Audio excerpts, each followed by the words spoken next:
Ah! What up? Music.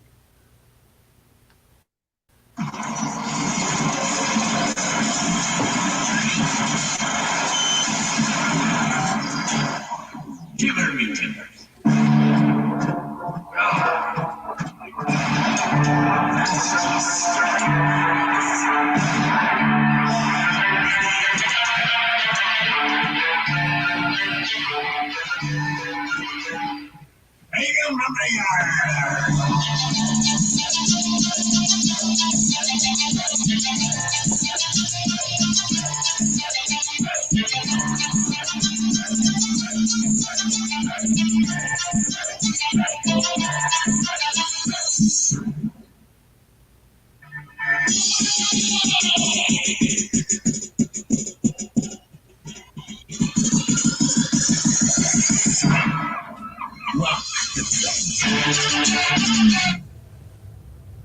Good evening, ladies and gentlemen. Welcome to the one, the only Rumboyz Fantasy Network. And it is a Friday night, and we feel all right. The party's right here, Rumboyz After Dark, the Drunken Sports Talk Show. Let's go ahead and run through the panel. We got Miles, Fantasy Football Peacock, hailing in from Houston, Texas. What is good, big dog? What's going on, man? Good to be here. Hell yes, always a pleasure. By the way, heard you got some fire getting ready to drop on Rumboyz.com. Yeah.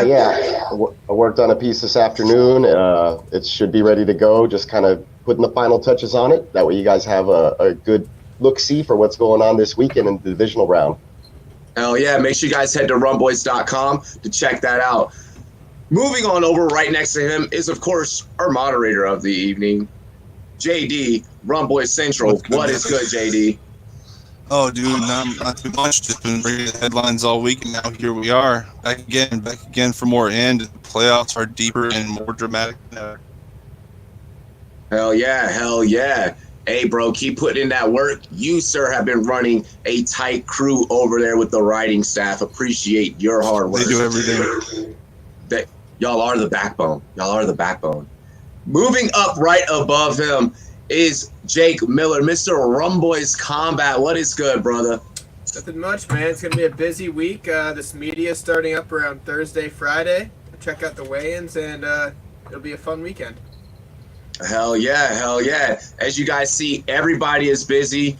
As you guys notice, we've been super busy over here at the network. Make sure you guys figure out how you can get into the Big Bag Fantasy Football Showdown. Go check out that video. I posted that yesterday.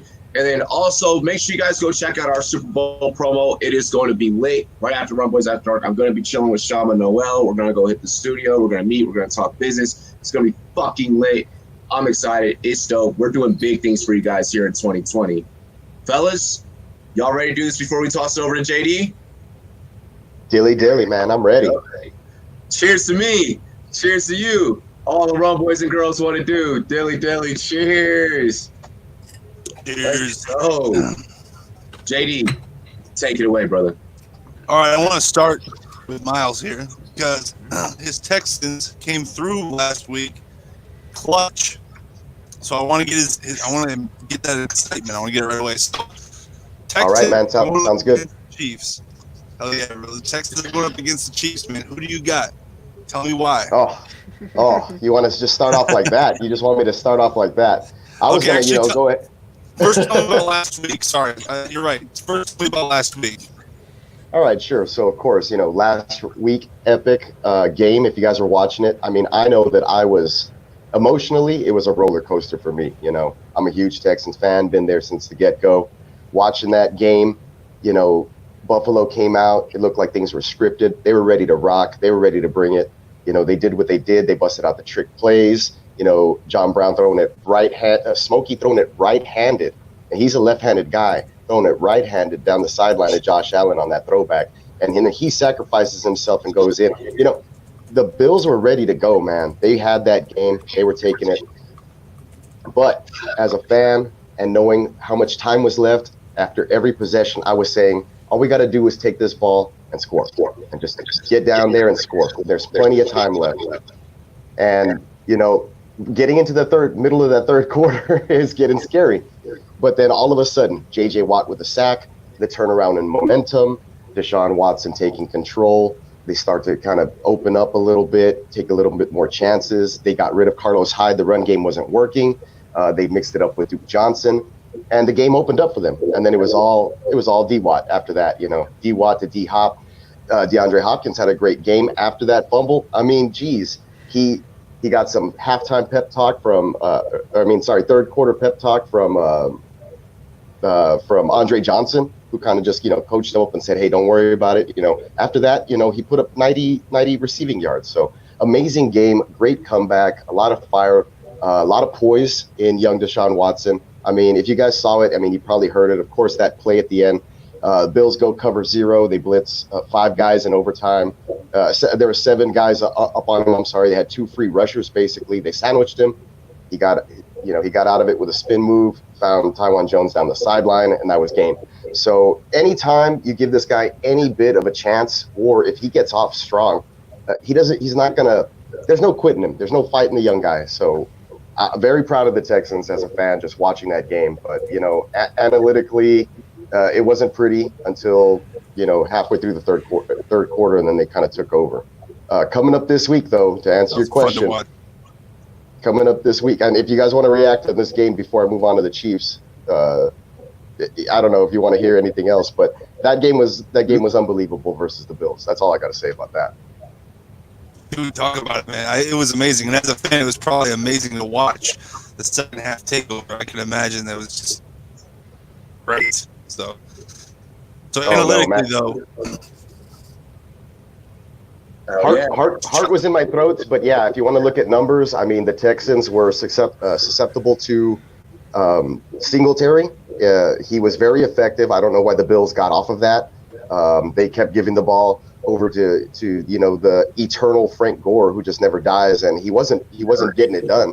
So I don't know what they were trying to do there. And then, of course, a lot of people were talking about.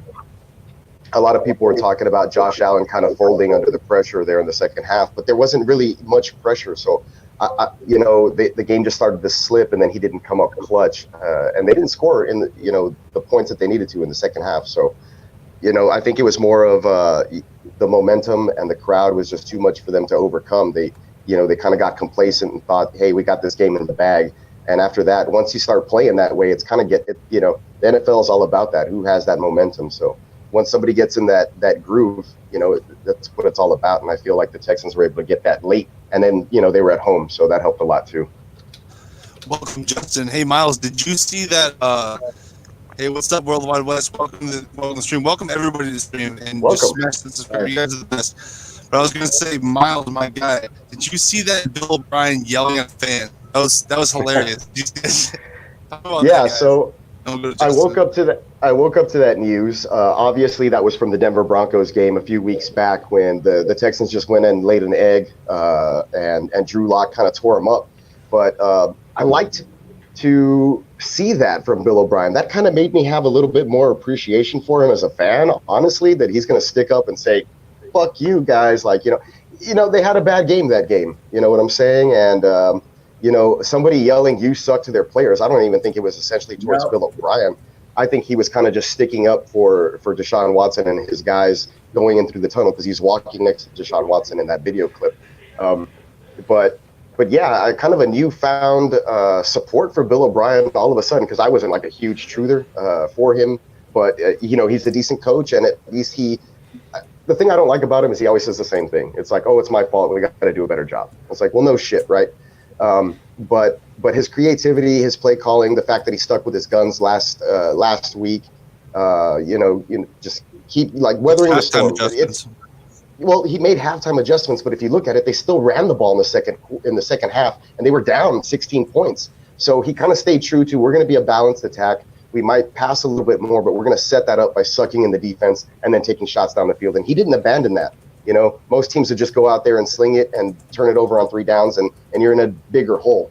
So they stuck with it all the way through, halfway through the third quarter. I think there's 5 minutes left. So, kudos to him on that. But yeah, I like the fact that he kind of, I kind of like the fact that he said, hey, screw you, fan, you go home. you suck too, or whatever he said to him. But yeah, he was essentially. I'll give the complete unedited version because I memorized the script. Dono hype for Redskins 007 Moo. What is good? What is good? HCCR, let's go. Shay Young and good coach. Gotta love it. Much love. Cheers, HCCR. Hey, cheers to you, Redskins. Greatly appreciated, Mr. 007. Thank you. Hey, and I also called that Doug Williams hire, by the way, on this show. Make sure you guys tune in every week for the hot takes. But no, so Bill O'Brien walked through the tunnel, and the fan was like, "You guys suck. You guys suck." And Bill O'Brien at first for like 3 seconds, like this is how you know Bill O'Brien, like he has a little bit of hood in him. Because like the brother inside of Bill O'Brien got activated, dog. And like this man said, like he came straight out the box on some Roddy Ricch type, and he was like, "No, you suck. Fuck you." Like he came right out. He was like, "What? You go home. You go home." Like, I can't see Bill O'Brien in the hood. No, Bill O'Brien, like Bill O'Brien, if you ever respect. you ever come through, down in Denver, you come through, the south side of Colorado Springs, I got you, bro. You touched down in LA, Bill O'Brien, you got your card off of me, bro, because literally it was 3 seconds. He said, "What?" Like, bro, there's this look that my mom used to give me, and Miles, I think you may understand what look I may be talking. Brother, I know. I used to get chanclas thrown at me. Yep, the motherfucker, don't you dare look.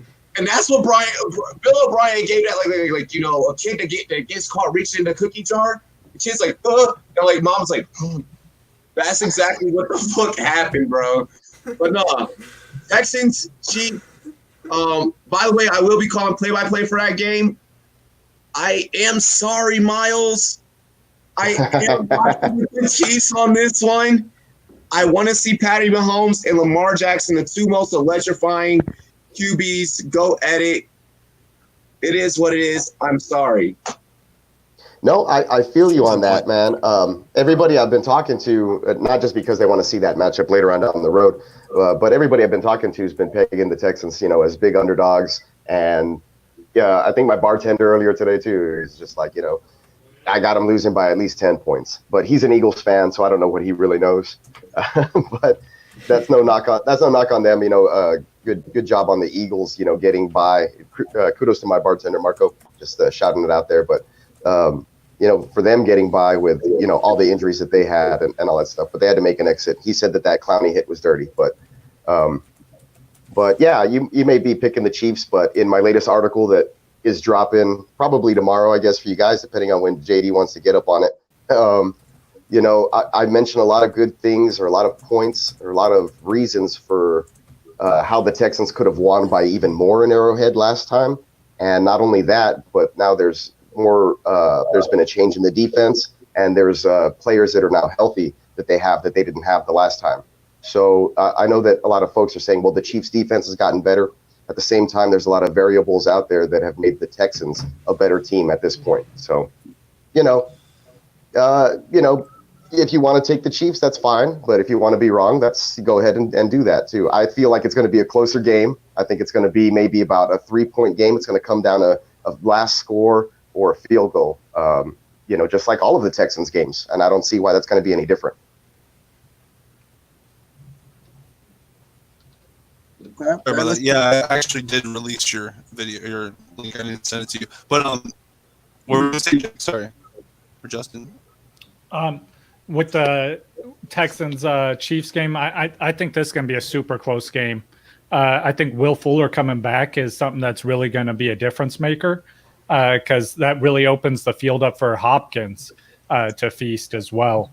So he can draw that deep coverage, which draws a double coverage and puts Hopkins in a better position.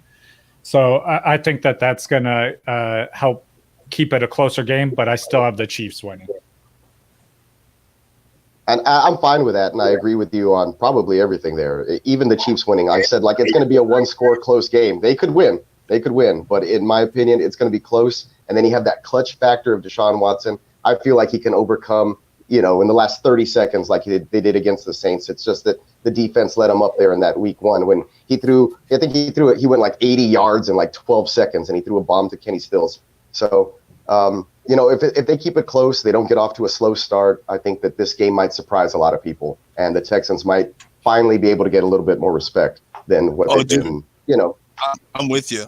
I have the Chiefs, but it's close for me. And after last week, Deshaun Watson could do anything, man. He could just go off.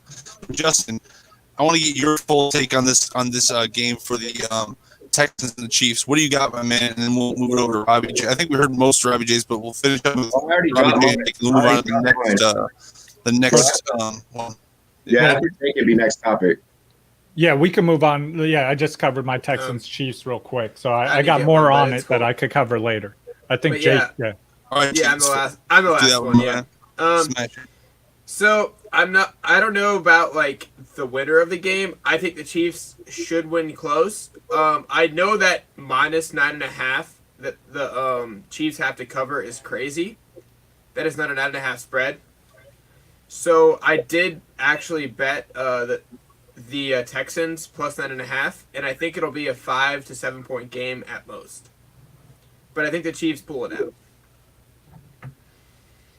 Okay, so you got Chiefs. So it's 4-1 there, Miles. But you know what? Hey, I think anything's possible. So I don't think it's crazy at all. And, but if they cover, I'm good. So either way, we've had a 4-on-1 on this show. Last week, J Love got bullied. Okay. Oh, wait. Hold on. Who bullied him though? It was not me. There's only one bully. Look, I was ragdolling that little. Yes. I'm about to say that sounds more right. It was not me. It was closer than I thought. Robbie was giving him a swirly, complaining about bullies. Well, we take it back. We're sorry. The next topic. We're the next one. All right. Next one, I'm going to go to Justin because this is his team. And we'll move it around a little bit. But 49ers versus Vikings. So Vikings surprised all of us. I'm pretty sure. Did any of us have the Vikings? I don't think any of us had the Vikings last week. I did. No, I had. Well, I wasn't on the show last week, but I had the Vikings last week. You had the Vikings? Okay. So yeah, cool, man. I actually went 3-1. I went 3-1 last week. The only one I missed on was Philly, but I feel like if Carson Wentz might have, stayed in the whole game, who knows? I could have gone 4-0, but it's the playoffs. So you got the Eagles too. Okay. So don't underestimate, people just. I mean, if they're in the playoffs, you're a pretty decent team. That's usually how it goes. But that one was tricky because the Eagles didn't have a good record, but I just had confidence in the way Carson Wentz was playing. Very hurt. Yeah, he was playing. I'll give you that. It was a close game. It was a close game. But Justin, I want to hear your full take on your Niners versus these Vikings. All right, take it away. Yeah, I'm going to try not to be biased here, but the 49ers are going to stomp the Vikings. The 49ers got Quan Alexander coming back. They got their safety Tart coming back after missing multiple weeks as well. And then they got their offensive lineman coming back all this week. I think Quan Alexander is the biggest difference maker there because I think he'll be able to help slow down Cook. I think Cook is an amazing running back. You're not going to stop him, but it's going to be able to slow him down to not be able to get as many yards and put them in some more passing situations than what they want to be in. And they don't want to be in passing situations because they don't want to put the game on Kirk Cousins' shoulders, especially when you have a really good defensive backs on the other side of the field. So I think the 49ers are going to be able to stop them from scoring many points. And it's not that I think the 49ers offense is prolific in any way, but I think they're going to be able to run the ball. And that's going to win the game for them. The Vikings, I think, are the 6th best team in the NFL against tight ends. So they're going to be able to limit Kittle's production as well. But with Debo playing the way he's been playing, there's just so many other weapons that they have that the Vikings, I just don't think can match up with. I like their coaching edge too. Good old Pete says the Texans are a quiet and underrated team in my opinion. Mike D says Watson not having the same game he had last week. I got OKC by 12, and he says Eagles over Seahawks. Got a couple different opinions in the chat. Everybody's got a different opinion. I like it. All right, Robbie J, what do you think, my man? You think the Niners are gonna hold their home advantage, or the Vikings are gonna come in and spoil things? Look, I think we've kind of learned that it's not really within my character to put faith in Kirk Cousins. But I'm not going to begin doing that now. So obviously, yes, I am picking San Fran. Like I tweeted today, to Justin, clock management. When you got Quan Alexander back on that San Francisco side of the defensive side of things, that greatly adjusts. Look at how that team looked in the early half of the season with Quan out there on the field, and then look at how just slightly different they look after he got injured. You have a guy like Quan back in the playoffs, it makes it a lot easier for the 49ers. I think they're gonna pretty much have their way with Minnesota. I mean, you had Stephon Diggs in a playoff game that it shouldn't matter if you get the ball or not. You should just be focused on getting the W and surviving for the next game. Was looking fucking depressed on the sidelines because he wasn't getting the ball. And if that turmoil is still brewing and still happening, and then the coach, Stefanski, or I'm sorry, the offensive coordinator Stefanski, possibly going to be leaving. I just don't feel like Minnesota is focused right now. They got lucky last week against New Orleans. It is what it is. All right. So that's 2 for San Fran. I'll say 3 for San Fran. I agree with San Fran. Jake Miller, take it away, my man. I kind of want to be the devil's advocate and just say San Fran could lose, but I don't see it. Overall, I don't know that point spread, but this is kind of like a lock of the week, and I don't see this game being within 7 points, honestly. It's a very tough pick for me. I don't see where the Vikings have an advantage right now. Maybe receivers, but even that is questionable at this point. I just don't see it. This could be the year of Kirk Cousins, but I'm not really buying into that yet. Not the year for Kirk Cousins. All right, Miles. Same question. Minnesota or Niners? I'll buy what Jake just said. I mean, it's all on Kirk Cousins, and then with the fact that Thielen is kind of coming off of an ankle issue. I think that kind of makes him a little bit more one-dimensional than they want to be. They would have to throw, just like clock management was saying, and they don't want to do that, unfortunately. So I would like to also play the devil's advocate and say that the Minnesota Vikings have a really good chance to come out there and win this game, but I don't see it happening unless they're like super active or like just creating turnovers on defense or something like that, or Jimmy G just like comes out and he shits the bed. But San Francisco would have to beat themselves, I think, in order for the Vikings to win this game. So that's how I'm leaning, and I think that this is probably the game, like that she said, that it's a lock, unfortunately. Whoa, unfortunately. Yeah, I mean, I want to see. You don't want to see the close. No, it's not that. I want to see close, engaged, intriguing matchups like we saw last week in that wild card playoff. I think this one will be close. Actually, he said he's six in tight end defense. But I agree with Robbie said. I don't trust Kirk. I don't think that in the 2 matchups that we just covered in the last segments, I don't think that we're seeing close matchups. And really, I don't think that there's really anything besides the Green Bay Seattle game. I don't think that we're probably going to see close matchups in the other 3. That's where I think you're wrong. I'm telling you guys can deny or doubt the Houston Texans, but if you have Deshaun Watson back there, he can do anything. They were down 17-3 to the Chiefs the first time. They were down 16-0 last week. He has 6 comebacks, the most in the NFL this season, and you can see what he did. He's a Houdini. He's the Wizard of WoW. The guy is unbelievable. He does not get face. You can't deny it. He has more passing touchdowns than Patrick Mahomes. Real quick, I agree with you, Peacock, about that being a close game. But I think the bigger, like us, and the bigger, I think that the wide receiver is going to do great. But the bigger key to that, to me, is going to be the running game. Carlos Hyde, because definitely. I think the Chiefs are number 26 defense against run. They're and terrible. Carlos Hyde was 1,000-yard back this year. I think. Oh, okay. Mm-hmm. I think they're about 20. I think they're about 28. But I mean, you're like spot on it. They're not very good against the run. They're more of a funnel defense. Their pass defense has gotten a lot better. Obviously, they kind of pushed it up. I think they rank first as far as yards per game allowed. But Deshaun Watson doesn't need a lot of yards in order to be efficient and to hurt you. And then they do a good job, the Houston Texans do, and Bill O'Brien, of mixing it up and not letting you. I mean, yeah, he's a little predictable. We're gonna run, but he never abandons the run. And then they call that pass I think play. That's why Hyde is going to be so key in that game. But I just don't think they pull it off. My thing is going back to that game, Miles. Which running back are you guys going to be game planning for? You don't know, because you don't know who's good.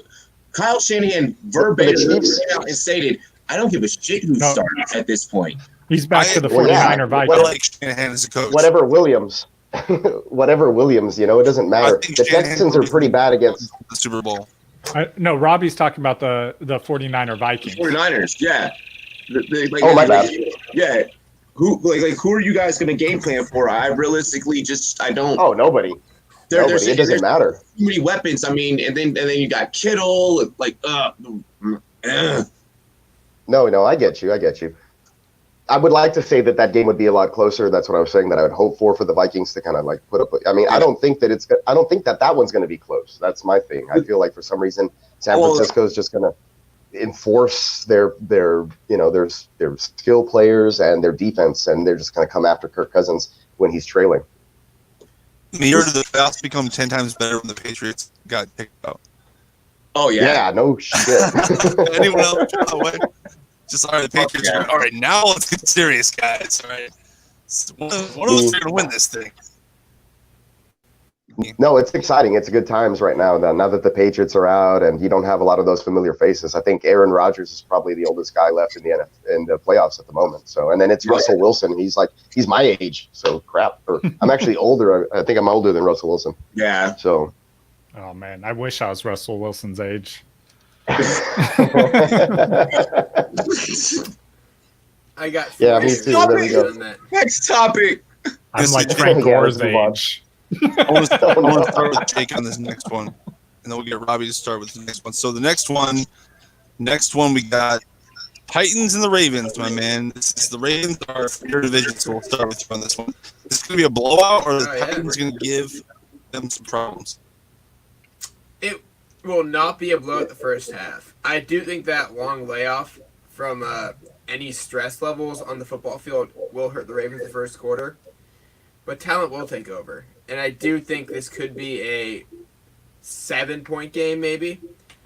And I don't think it'll be a blowout just because of the rest. But overall, yeah, I don't see this being a overly scary game. Maybe a garbage time touchdown for the Titans to make it a 7-point game, onside kick chance. But I don't see it being scary close to them. I think this run game might take over. And I don't know what the under is, but I'm taking the under because there's a lot of running in this game. I'll pull that up for you.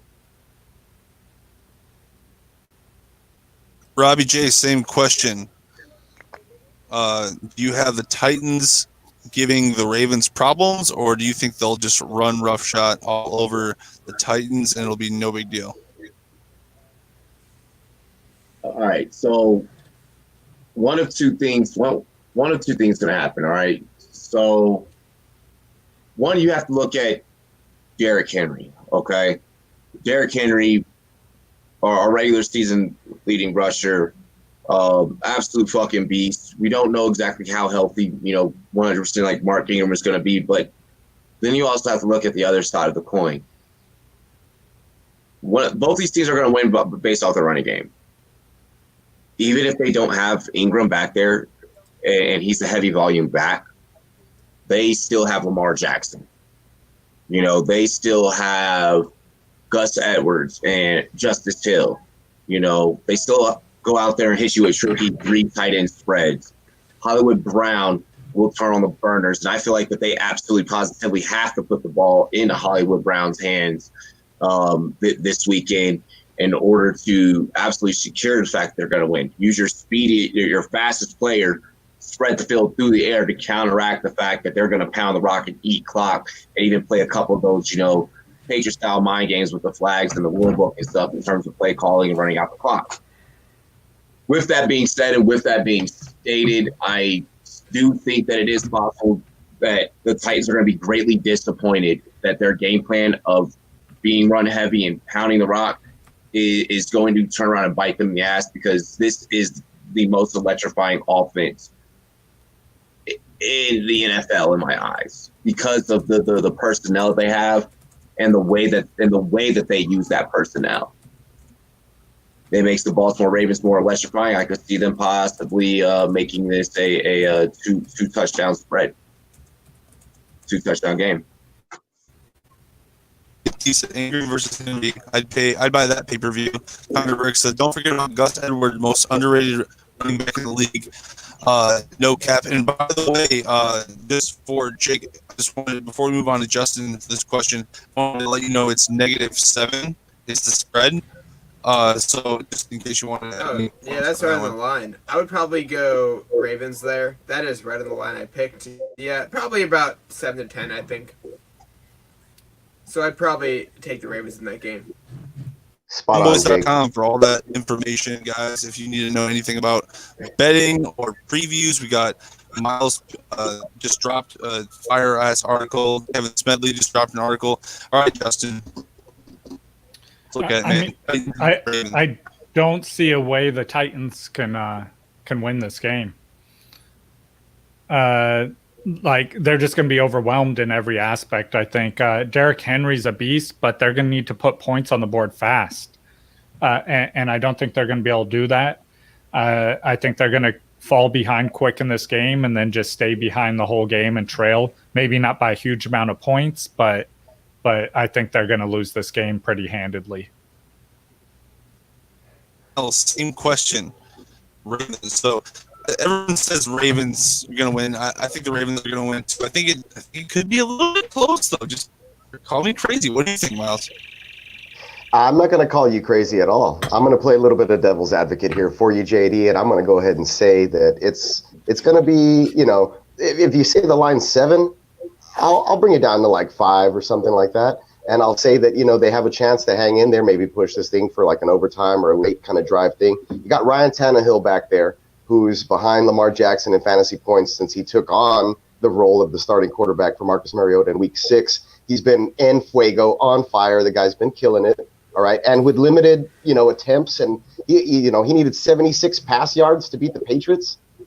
I mean, wow. Okay, and yeah, granted, it's a Derrick Henry show, right? And they're going to lean on that. But do you think Vrabel's just going to go in there and say, hey, we're going to give Henry the rock 30 times and, you know, try to stop us? I mean, he has Tannehill back there. They have the rookie. They got A.J.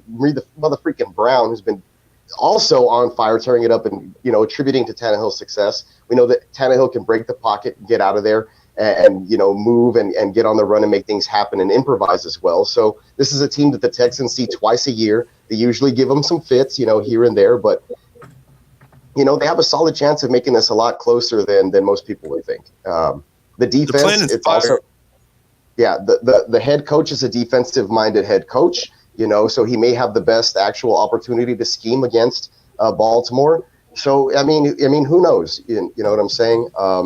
You know, Lamar Jackson's unbelievable. You guys already touched on that. Mark Ingram is back at practice this week, even though he had a calf issue. So, you know, yeah, you can lean that way, and that's very easy to say that. But let's not forget that, like I said, this team made it into the playoffs somehow, and they leaned heavily on the league's leading rusher, and they still have a very good mobile passing quarterback, not unlike a Patrick Mahomes or a Deshaun Watson type guy. I know, I get it. It's Tannehill, and you don't want to think about him that way because he was in Miami for so long, but that was in Miami. This is something new. That's cute. I like Tannehill. I just don't think that he can, like, if we're comparing, I mean, Tannehill to Lamar Jackson, I'm not good. I'm not doing that. I'm just Robbie J.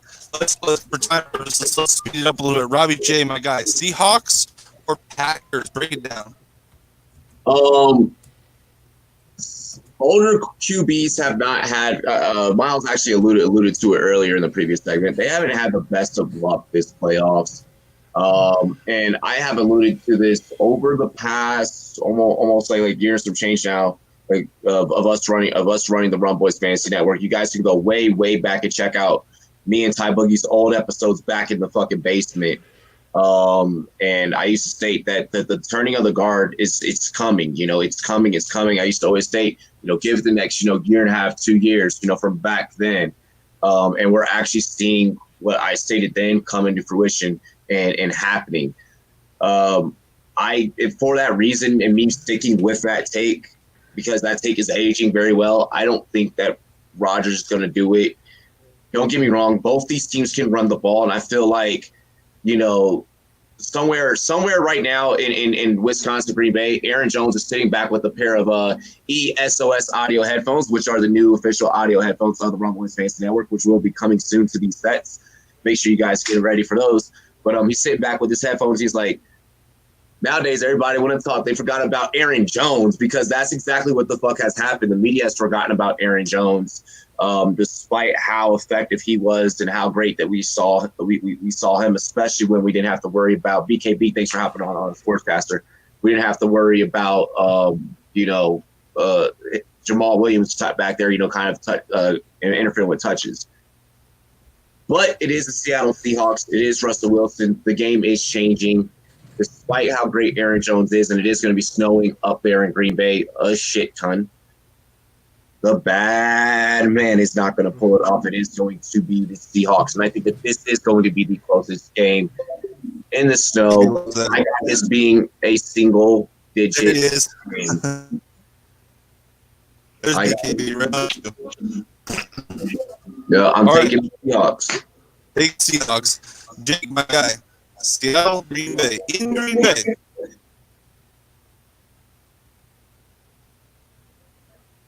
You got it? Jake. I lost a lot of audio there. Oh, I'm sorry. I messed that up. Seattle versus Green Bay. Who you got, buddy? I have Green Bay, but I'm not taking the spread there. I think it'll be closer than the 4.5 locally that I saw. And I do think that Rodgers will make a few plays, but this is going to be on the ground. And I do kind of bank on the fact that Wilson has not won in Green Bay yet. And I kind of will not change my opinion on that until I see it happen. Oh, I did not know that. You learned something doing Rumboyz After Dark. No, he has not won in Lambeau. That is true. Wow. He has not. I did not know that either. I had to see it before I pick it, so. All right, Justin. I was going to say. Bro, give away Miles, and we'll go finish with Justin. Oh, cool. No, that's fine. I was going to say, I thought I saw him in a presser just recently say, like, oh, going up to Green Bay, like, it's a friendly place, but he made a face. So maybe he was being sarcastic in the fact that he hasn't won there. He has not won it. Yeah, he's not won in that state, so. Wow. So that's something interesting and worthy to note, honestly, because I think I had the Seahawks maybe edging it, but not because of want, probably because I thought, like, that Green Bay would be able to maybe pull this off. But then I saw the fact that the weather, it's going to be snowy. I don't know if that's going to play it to the strength of Aaron Rodgers. Like, can he throw in the snow? Sure, he's done it before, but will that be like the strength, or will it hinder him or not? If you're going to lean to something like that and the weather's real bad, I feel like teams that typically run better in the snow. You got Marshawn Lynch, who's back now with the Seahawks, kind of like, I guess, fresh legs. I mean, I don't know. He has Skittles in his stomach, but, with the Seahawks losing their two running backs and the kind of like the mid shuffle, we didn't really see a super heavy run attack the last time they were out there. So that's something for me to watch, and kind of the reason I was wanting to lean towards Green Bay. But I will probably take the spread and the Seahawks in this one live on air for the purposes of my picks next week, so we can run it down, and hopefully I go undefeated or something. But I think it's going to be a super close game, and I would like to lean the other way with the Packers, but I don't know. I don't feel as confident. I had Seattle. Now I changed my mind. I'm going to go with my hated rival, Packers. All right, Justin, take it away, my man. Seattle. Man, so first, I don't put a lot of stock in the. I don't put a lot of stock in this team's never played on,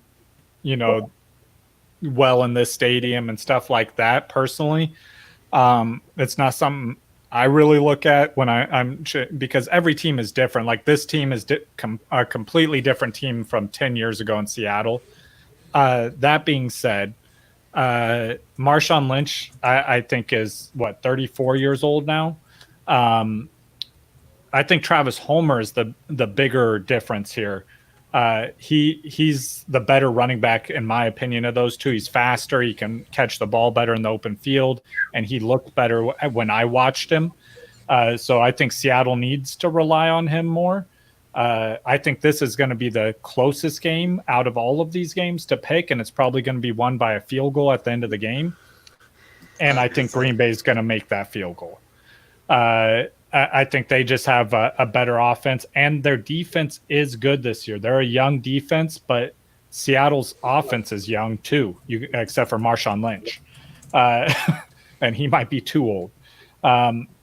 DK is an animal, and he's going to go off. But if you're choosing between DK and Devontae Adams, you're choosing Devontae Adams out of those two to have the better game out of them, especially because Seattle's secondary is not good this year.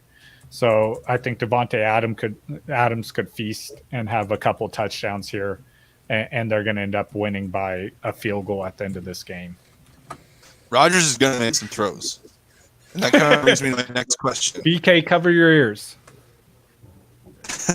BK don't want to hear that. No, but can I add a comment? A former lineman for Green Bay on Pat McAfee's show said he loved playing at home in the playoffs despite having a passing offense because Rodgers mastered the grip in that snow, and most quarterbacks have to adjust to it. No, so I will say weather does make a difference. That is a caveat to that. Like, if you don't play well in this stadium or this stadium, I don't care about that. Yeah. But playing in Lambeau in 2 feet of snow, that's definitely a difference. Yeah. And Rodgers, gonna run that. And he even said Rodgers mastered the grip of a football in that weather and practiced it. We actually spoke about that. Little difference. Jake's opening take. That comment right there was Jake's opening take. Oh, I missed that. I'm sorry. Yeah. All I gotta say, if we're gonna come back around, yeah, I guess if we're gonna come back around for this game, like nobody mentioned Devontae Adams. I mean, that's how Aaron Rodgers is gonna get it done if he is gonna do it through the air. So I mean, the guy has the best release package in the game according to him, himself. And I've seen him on tape. The guy has some great footwork. He knows what he's doing out there. So that's gonna be the factor out there in the snow. Can they cover him? Probably not. So. I'm really torn on this one. I mean, I know I went on record right now saying, Seattle or whatever the hell, but shit, this is close. It's real bad. I told you this is game of the week. I feel like this may be game of the week right here. Pete Carroll loves close games. Play. Look, why he does. Why when I say something, I predict something, like even little shit, I tell y'all, this is gonna be the only close one this weekend, I feel. Let's roll into the next topic. BKB says we got to mute clock management for 1 hour for that. Can't be changed. Fire takes. Yeah, Eric got my back though. All right, I'll start with Jake for this one. Or should we just go back around? Whatever's fine, man. All right, yeah, it don't matter. All right, Jake, this one right here. Let's get it. What would a second ring mean for Aaron Rodgers? Oh, wait, is that the next one? Oh, did we already do all the games? Yeah, we did. Yeah, I was. Yeah. If you want to move on to NBA, we can do that too. But, I was going to comment actually on that. Yeah, do it. Yeah. We kind of flipped the games, and well, I looked at the quarterbacks that have 2 rings, and the only 2 I see that are maybe comparable to Rodgers are Starbuck, Rodgers, Manning. Roger Starbuck, Eli. Bart Starr, Manning, both Mannings. Yeah, both Mannings. And I think it'll be a debate between he and Peyton Manning. So he'd be the second best quarterback to have 2 rings, and I think that's a big deal for him. And I don't see a 3rd ring. So this season might be it for him in terms of baking that legacy. To be honest, Make or break it for Rodgers. You're saying? Oh yeah, for sure. Or Yeah, probably that too. never. I don't see a better defense than what he has right now. Yeah, like Wilson will probably have a few more opportunities. Yeah, he's 3-4 years younger. Yeah, Wilson's gonna have many more opportunities. And it's a better team now than it was, so I could see them getting a few more runs. All right, same question around the board. Anyone have any other takes about that? Just kind of touch on it. I'll be short and simple with mine. What it means for Aaron Rodgers' legacy if he gets a 2nd ring. I mean, it's just another seal of approval on his resume there. Another thing that's going to sit on the Canton. But there's quarterbacks that have gotten into Canton with 1 ring, and he's going to be one of those guys that's going to get into Canton regardless. The fans love him. Green Bay loves him. The league, more importantly, loves him. When the league front office loves you, not just your team front office loves you, but the league front office loves you. Good on you, good shit. Does he need a 2nd ring to be better than Favre? I needed to throw that one in there too. I feel like they're like their legacies. I'm gonna pull a Kobe here and say enjoy Michael's 6, enjoy my 5, enjoy LeBron's 3. I'm gonna say the same thing. Enjoy Brett Favre's 1 and his interception records. Enjoy Aaron Rodgers' touchdown record and his 1 ring. Oh, okay. Anyone else want to touch on that, Justin? I mean, I think it'd mean a lot to him. I mean, it would mean a lot to Russell Wilson if he got a 2nd ring. It'd mean a lot to a lot of these quarterbacks. It'd mean a lot to Jimmy G to get 1. But, I mean, just because it means a lot doesn't mean it's going to happen. Brady, it would have meant a lot for Brady to get 7. But it's not going to happen. Like... what is that? I mean, after 5, I feel like it's just like, all right, we get it. All right, you're a champion. All right. I mean, I'm sure every Super Bowl means a lot. Like, it's a Super Bowl ring, and it's just advances his like legendary status that much further. You know what I mean? Like that'd be fantastic, but it's not going to happen. Like their team isn't built to make it to win a Super Bowl, in my opinion. Packers are not. No. Yo, shout out to I think Connor for saying that Rodgers was going to do it for Danica. He's going to do it for Danica. I kill a drink for that one, man. Yeah. You better lose so you could get home to her. There you go. That's what I love our viewers are the best. It's hilarious. All right, Miles. Say it. High when we win. We all pick Seattle. We did not. I thought one person did. Yeah, I picked Packers. Somebody. Yeah, dude, I think thought someone else. We went 2-3 there. I picked Packers, bro. Yeah, see, Packers. Yeah, so we went 2-3. We're kind of split there. We also all said that we thought it'd be a close game. Yeah, that's definitely. gonna be really close. It'll be like. I'm sorry, Miles. Okay. No, it's cool. Off in the back of the ass. The next topic. I was going to say that just real quick before we move on, a 2nd Super Bowl would definitely mean a lot to both of these guys, obviously, right? But Russell Wilson being a bit younger, having a chance to step up to the next tier if he does win a Super Bowl and be that next guy who has 3, not many quarterbacks in that club. I think if Rodgers does that, then you kind of see him going on his way out. So that would be like the major difference and what it kind of means at that point in their careers for both of those guys. Yeah, and being honest, do you want to be known as the guy that's the most talented quarterback ever and has not had the team success? Does that kind of hurt a legacy in a way? I mean, look at Rodgers as the guy who had Dan Marino. Yeah, Dan Marino exactly. or Philip Rivers. But even a young Rodgers. Yeah, I don't think Rivers even gets people would argue the respect Marino does. Right, but even a young Rodgers, in my opinion, looking at his mobility and skill set, the 45 touchdowns, 6 INTs. Yeah, it's more disappointing. Almost 5,000 yards. Best season ever, in my opinion, by the way. I don't care about the overall total touchdowns. He is the most talented guy I've ever seen throw a football. And if he gets one ring, that's almost a disappointment for a guy like him. SP is going at it at BKB. Yeah, BK and SP going back and forth. BKB corrected me a couple times. Go. Don't call him BK. It's BKB.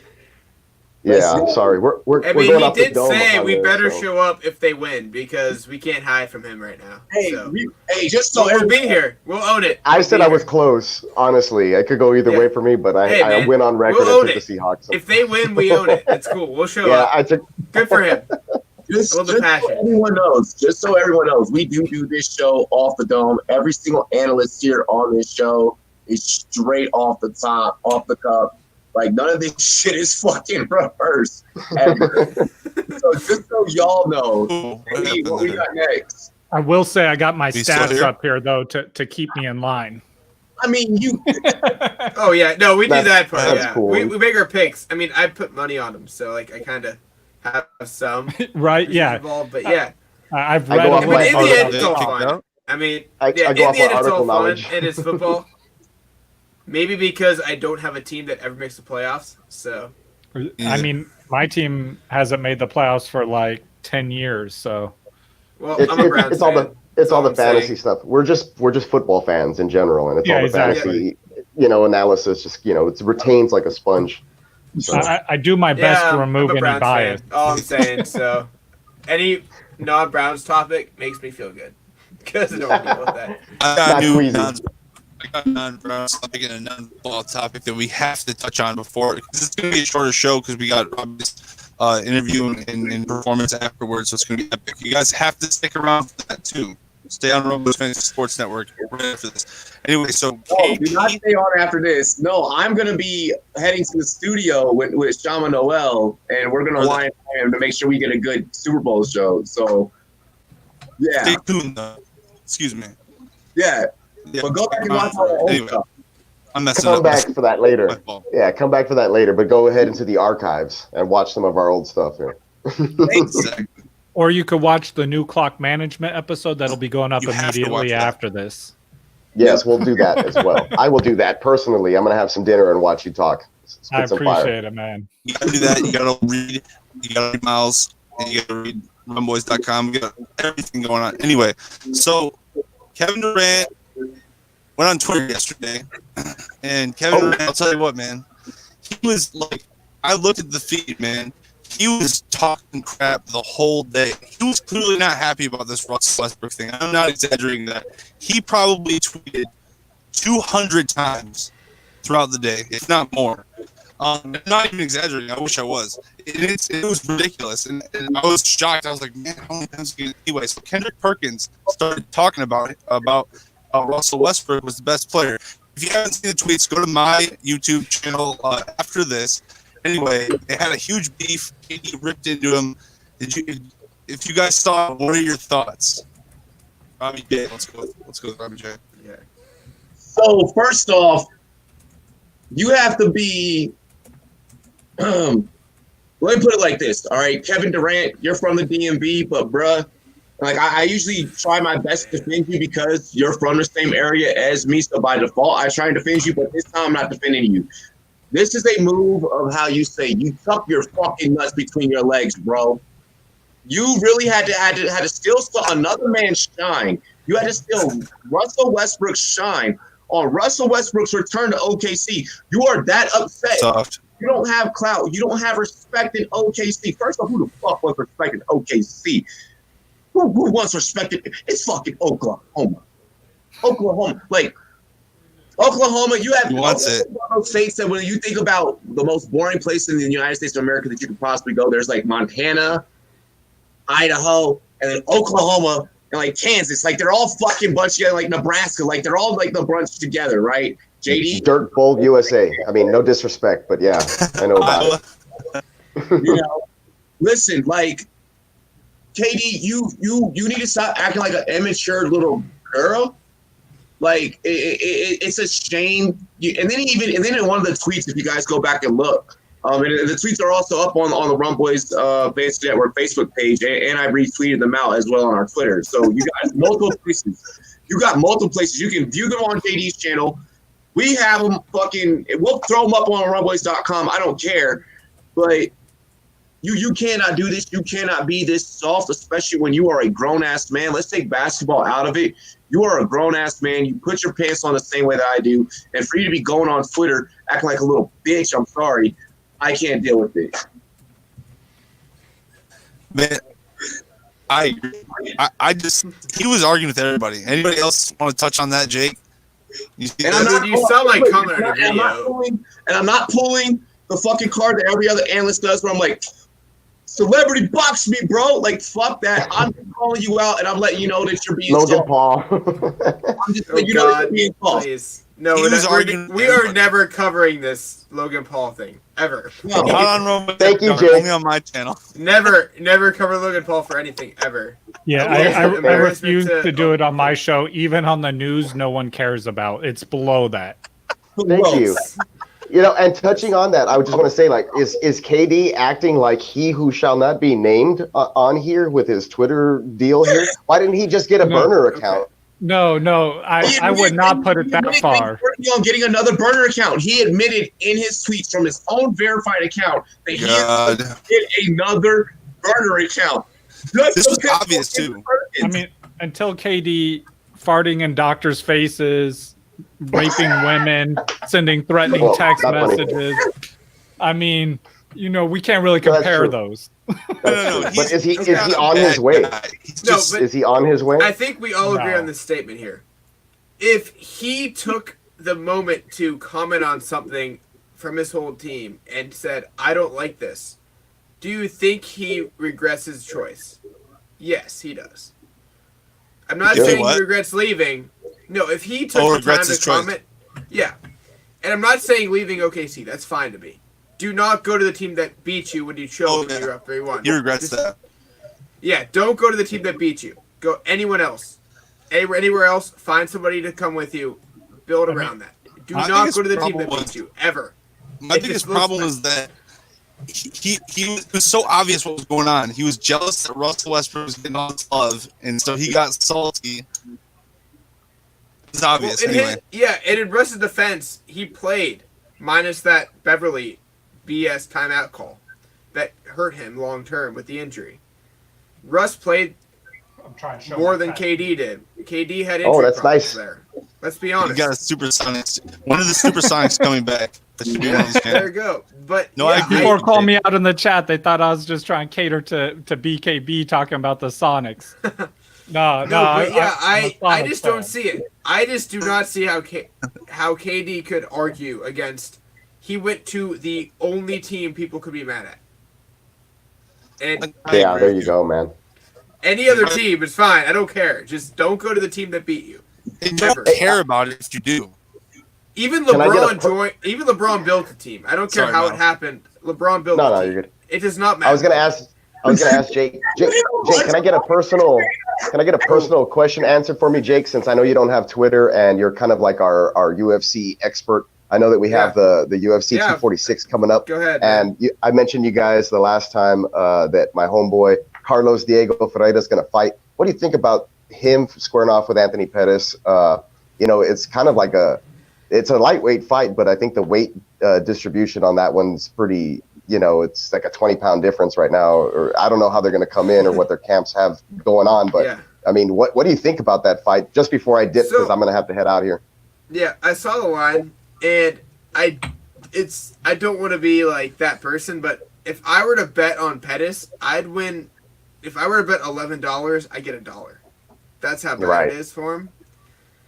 Really? Again, man, it's one of those. Yeah, he and Macy Barber have those lines that are just not worth betting. Man, Interesting. Pettis got beat up, man. That's all I'm gonna say. And Pettis has not looked consistent. So he looked great against Wonderboy. I definitely think he really showed out there. He beat a bigger guy up. And then Diaz, that happened to him.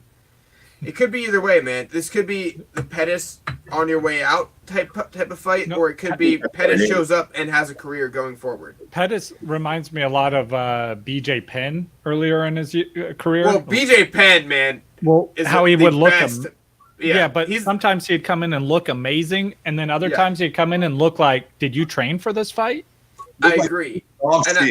Yes, and that's the problem here because Pettis looked great against Wonderboy. No reason he should have ever knocked Wonderboy out, ever. But then Diaz happened, a guy that he really should have beat because if you look at the matchups, Diaz does not match up well against Wonderboy at all, right? So I don't know about Pettis, man. I don't know if it's training, but he's so inconsistent. I could see him losing any fight, and I could see him winning any fight. I mean, it's very hard to pick him, and I didn't bet that fight for a reason.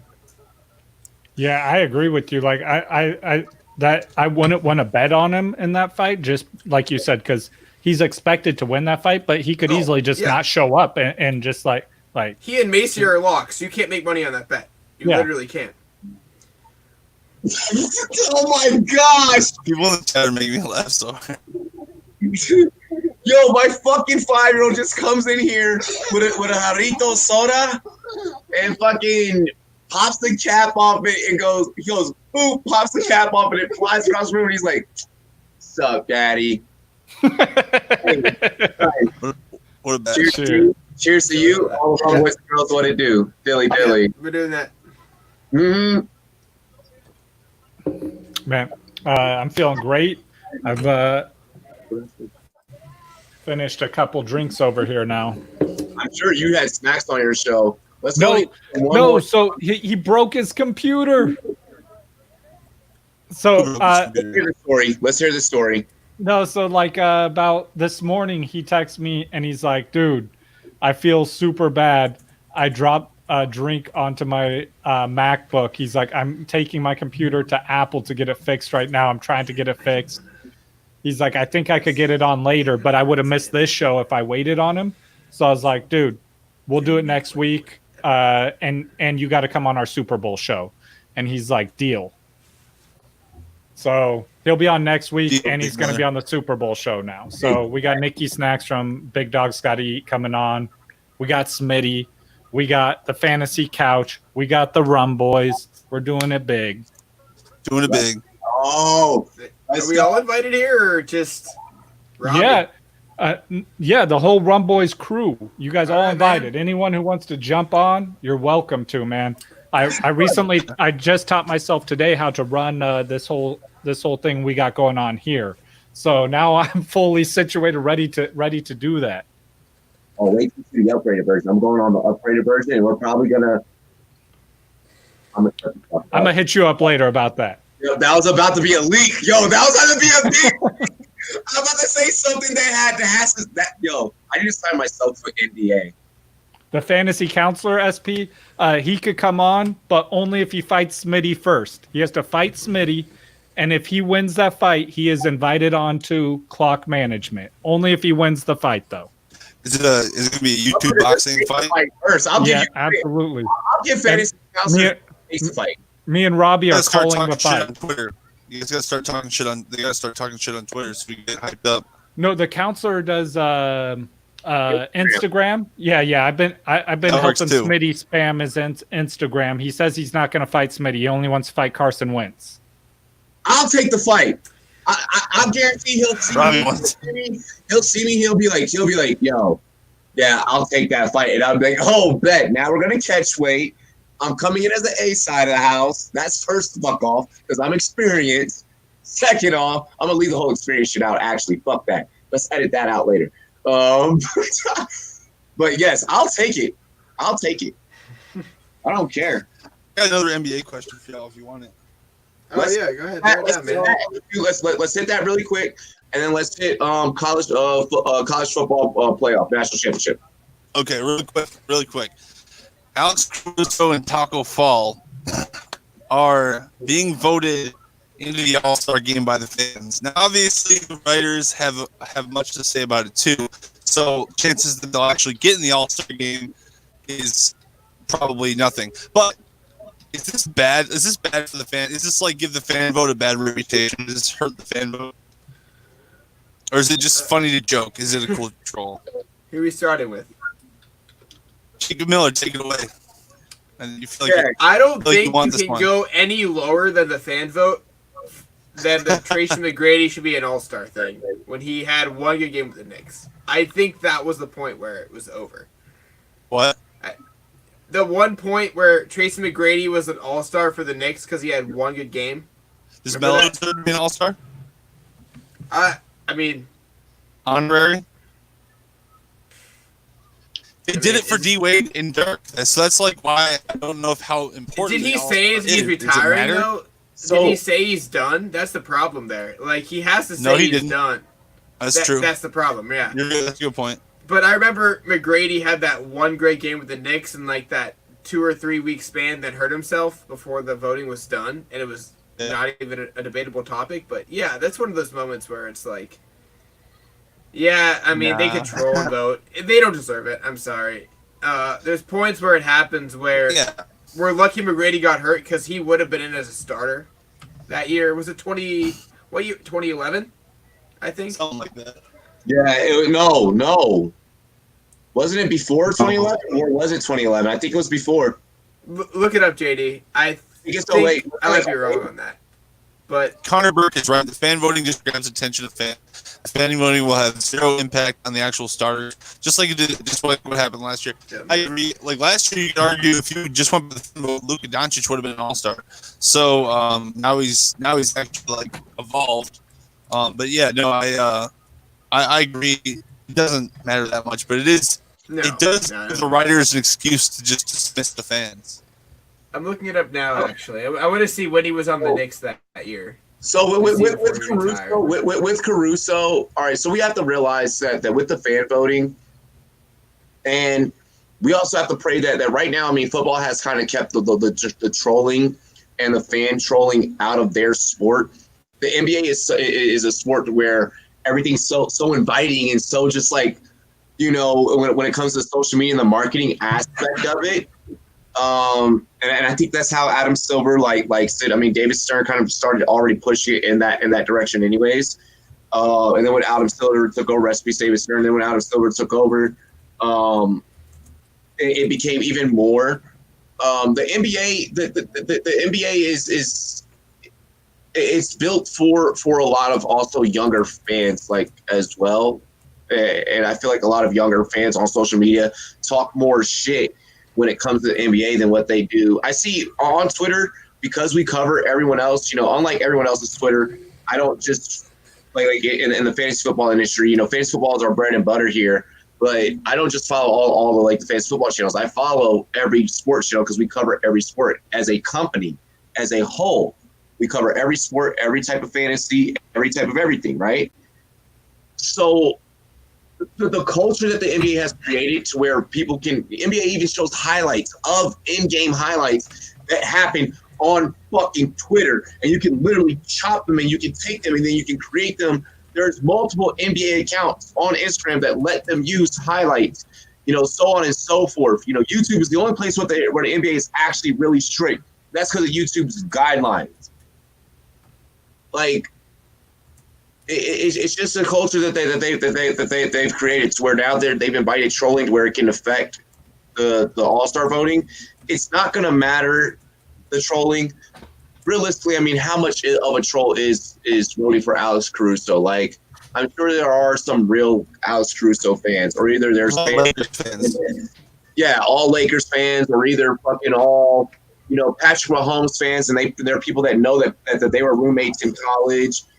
You know, I feel like that's just the culture that the NBA's created. I totally agree with what SPFFA had said. With Devin Booker, he totally deserves to be an all-star. He's been completely just balling 7 games in a row with 30-plus points, 8th most points in the NBA. That's just amazing. And also what Triet said, that Donovan Mitchell totally needs votes too. He's been really stepping it up, especially since Conley kind of hasn't been able to play well. So, yeah, give Donovan Mitchell votes, give Devin Booker votes, guys, and yeah. Next topic. Yeah, let's get into that college football playoff. Take it away, my man. Who you got for it? Yeah, so ladies and gentlemen, make sure once again, you know, you do tune in to us Monday night, January 13th, for the college football national championship. LSU versus Tigers. Staff, who are we taking? And also with that, I mean, we are entering our scouting season. What are you going to be looking for out of these two teams whenever you're doing your scouting and you're getting ready for, your fantasy drafts, so on and so forth? Well, we'll start with Justin.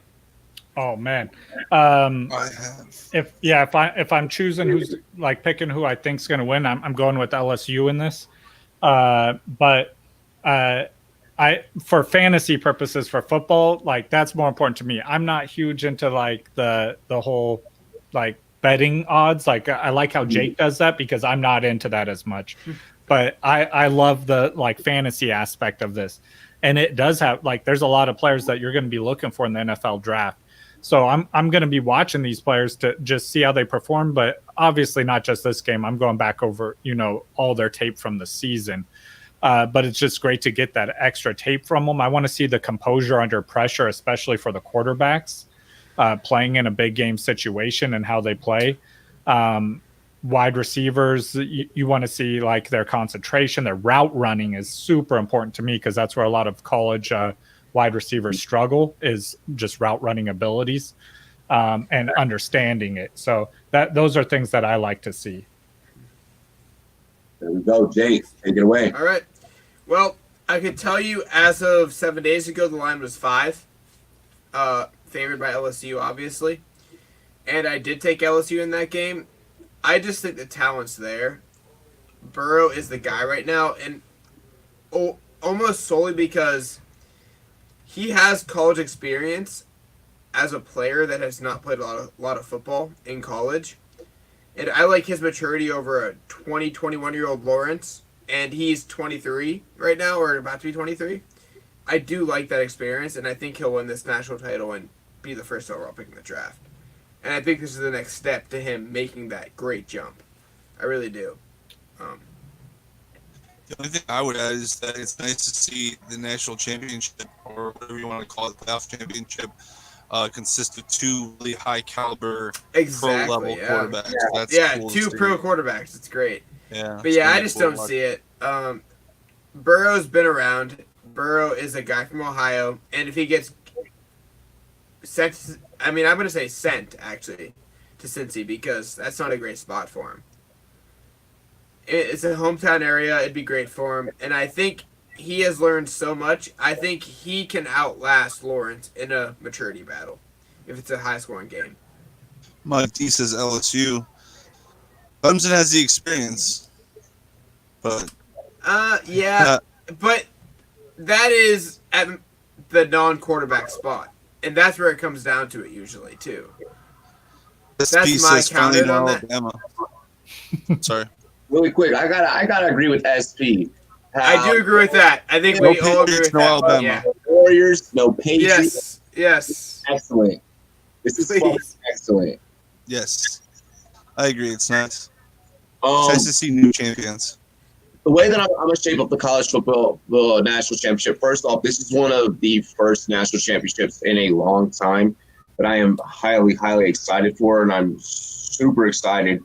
And I'm going to use the word privileged to be able to call it because, one, anyone and everyone with a fucking microphone and a webcam and a YouTube or a sportscaster account can pick any game they want to call. That's first off.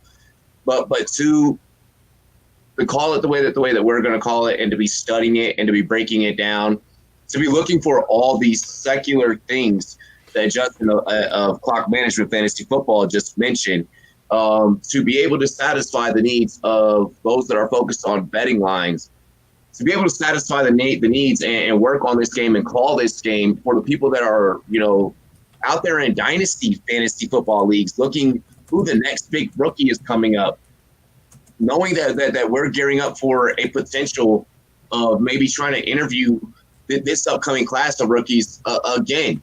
And whether we do or we don't, we still got to get their scouting profiles done because that's just what we do as business professionals. So this game marks a lot. Turning the page, turning the calendar for us because, for real in our industry, this is really when our new year realistically starts. Justin, you and I, we both know it. After the college football playoff, after the Super Bowl, after those two big events. Oh yeah, I've already begun building my stats, all of my things to prepare for next season, and like I'm probably about ankle deep right now and getting into this stuff, and I'm excited to just dive in. Well, you're going to be excited for me and Jordan Love during the offseason because we're literally just our group chat just starts dumping out film. Like film is just going to be like flooded, bro. It can get pretty bad, but it comes with the job. It comes with the territory of what we do as analysts. So I mean, I'm overall excited. As for who I am picking, I am going to go with Joe Burrow. I am going to go with LSU. As far as what I am looking for, I am really looking for in a big game situation. Joey Ricardo, Sportscaster for Android, working on it, coming very, very soon. But as far as as what I'm looking for the tight window throws by both quarterbacks, especially, by Joe Burrow right now because of where he's going to be going. Like you said, big Justin, he's possibly going to be a Bengal. So I'm looking for the tight window throws, big stage presence, for both these guys to not be nervous, hold their ground. For Lawrence, I'm looking for him to already play as if he is in the NFL. I want to see him how he plays in a big game. For those that are saying, should Trevor Lawrence, have to play next year or sit out, a year after or whatever, or sit out, the year after this. We've already seen him in 2 big games. He can sit out next year if he fucking wants to. I feel like he's earned that right. We already know what he is and what he's going to be as a football player. But that's my take.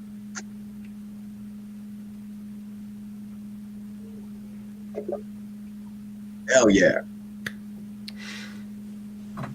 Can I throw in one fantasy football question in here? I just want to see what people, because I've heard vastly different opinions. I just want to hear everyone's take on this. Where do you place Derrick Henry next year, and as far as running backs? Where I'm placed in terms of value. I've heard everywhere from 1 to 8. Wow, I had a tighter window than that. Holy fuck! Wow, yeah. I guess I'll take that from here. 1 to 5. The amount of carries he gets when he's hot is very concerning for a guy like that because it's gonna hit him eventually. And he carried the ball like 30 times a game in Alabama for 2.5 years. I don't know. I'd probably go like the 4 to 8 range in that debate, honestly, just because he's carried the ball so often at every level of football. It would concern me. Yeah, he is still young, relatively young though. Age-wise, that's the thing. Yeah, carries-wise, he's getting up there. But I've seen guys that are 27 and carry the ball less than he does. Absolutely. From the college level, adding it up. So I would probably go 4 to 8 on that, honestly. Okay. How about you, Robbie? I'm ranking him somewhere between the ranks of 1 to 5. I feel like based off of what he did this season, we could lock. If I were to put a lock on it, let's put him right at the 5th pick right now. I just feel like the first guys are going to bounce back next year. Right now, it was what my gut is telling me. There's guys that are going to bounce back. I feel like Christian McCaffrey is obviously going to be the 101. We can probably look at Michael Thomas like a 4. No, just running back.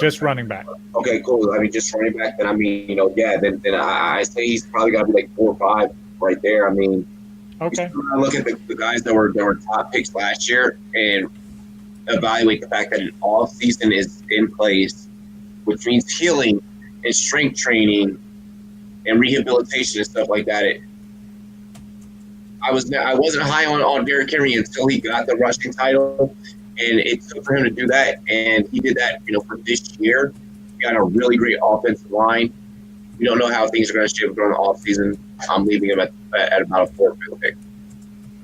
Yeah, I mean, I have him right at 4 currently, but like I said, I'm ankle deep in my stats right now, so that could change still. And also the draft hasn't happened, so. Yeah, and so for me, I'm basing mine off of film study, and what I've seen on film. And he's the guy. say, despite being the rushing leader this year, I could draft him at 4 or 5, like you just mentioned, Justin, and you know, like I said, I'd be good. All right, cool. I was discussing this with some other people. I agree with you, Jake, but I think that I haven't seen him regress yet, so it's not a huge concern, but it's something I'm worried about. Fact. Yeah. See, the running back rule is they're off a cliff, and that's the problem with me. Like, absolutely, I would not bank on that, but I could see somebody beating me next year, being like, "Yeah, I was wrong. I'll take it." I mean, I'll take the hit. I would have gambled on that. Good for you. You won on that one, but I wouldn't gamble on it personally.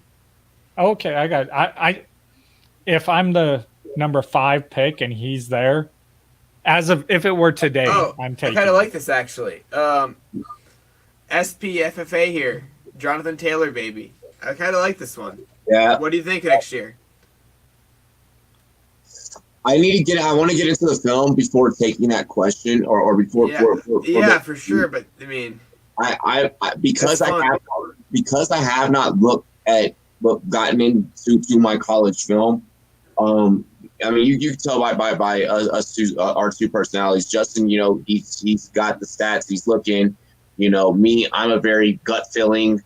And none of us are college guys, by the way. We don't know college football, so you know. I mean, I mean, we do. It's just, I'm not in that phase right now of my. Exactly. Yeah. Yeah. Let me look at the film first before I go live and I start putting my feelings out there about a player. For sure. Yeah. I mean, I don't know these college guys. I mean, I hate to say I want to see their shuttles in 40 times, but at this point, I do want to see what they have left in explosiveness. And also his landing spot is a huge thing. Like what team does he go to? Because like, are you a backup running back behind like Alvin Kamara? Yeah. Because you're not going to get playing time. Well, just imagine if JK is the 4th running back, like SPFFA said here. Man, if he's in the Dolphins with Tua eventually, because running backs fall really heavy quick. That'd be scary in 2 years. Oh, okay. I missed the part. He's saying he's saying if he goes to the Dolphins. Well, he's just said number 4. I'm like, running backs fall. You're not taking 2 in the first round, let alone 4.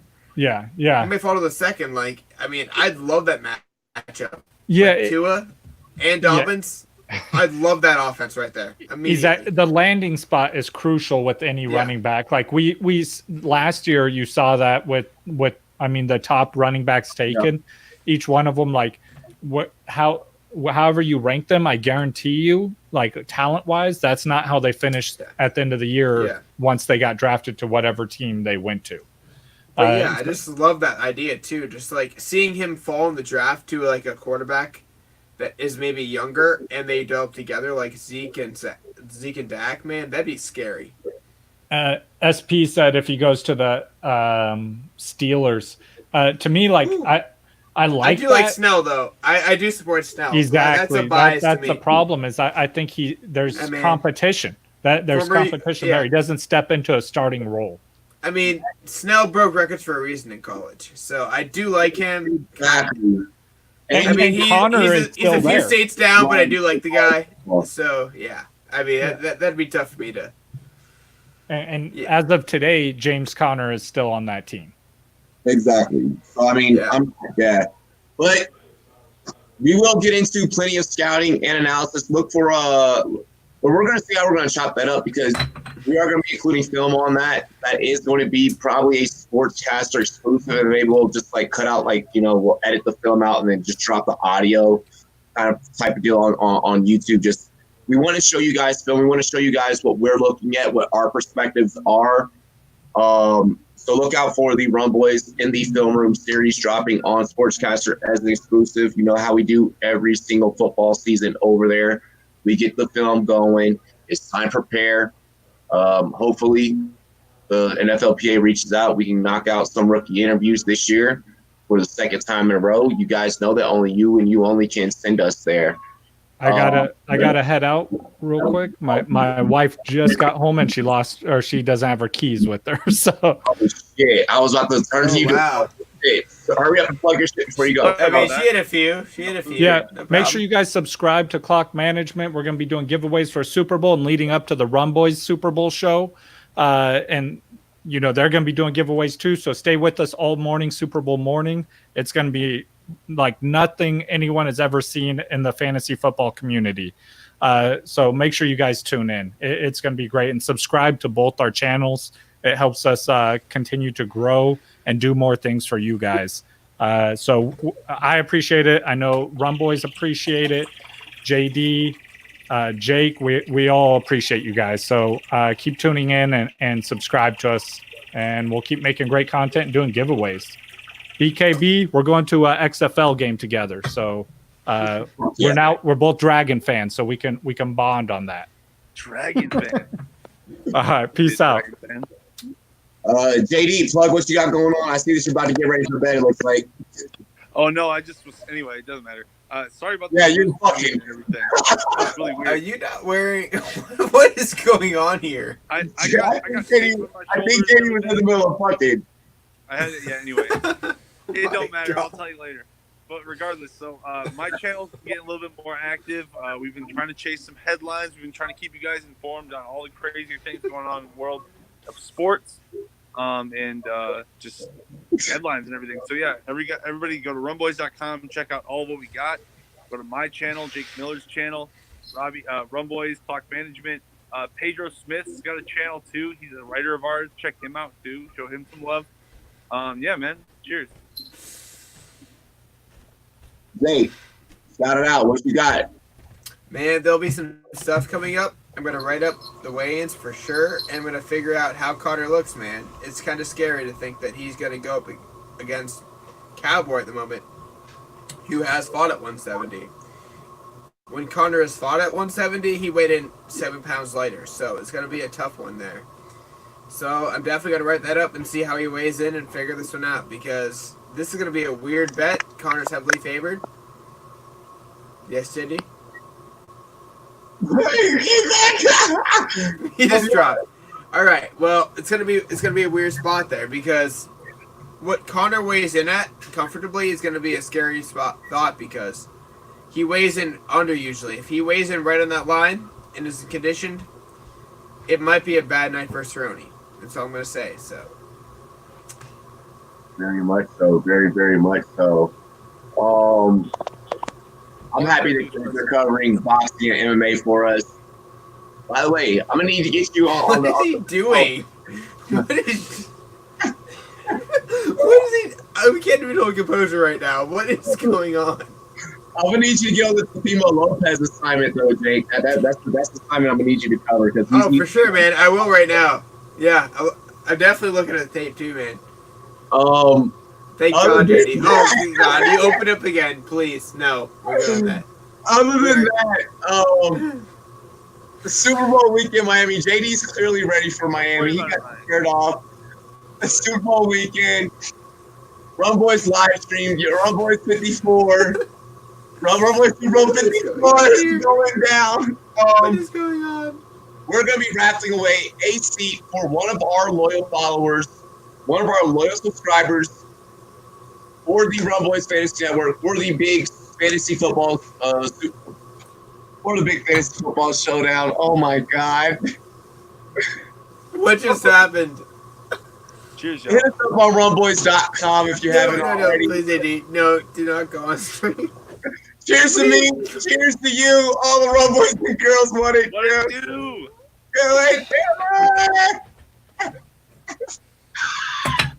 We out of here. We love y'all. What a great show. What just happened?